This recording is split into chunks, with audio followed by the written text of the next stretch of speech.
In this video, we'll show you how to use heat mapping in Geocodio Maps, so you can visualize the density of the coordinate pairs you've plotted to a map.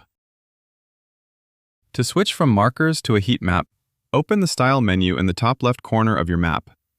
You'll see a drop-down called Render Style, which defaults to markers. Click it and select the heat map option. The map adjusts immediately. A heat map overlay renders in place of your markers, showing areas of high and low data density. Marker styling options are hidden while the heat map is active, but any customizations you've made are saved for later. The heat map adjusts as you zoom in, allowing you to identify individual coordinate points.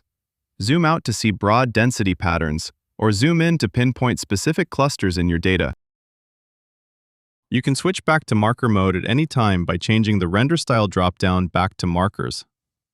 All your marker customizations, icons, colors, and sizes will be right where you left them. That's how you use heat mapping in Geocodio Maps. Switch between markers and heat maps to explore your data from every angle. Head to Geocodio to get started.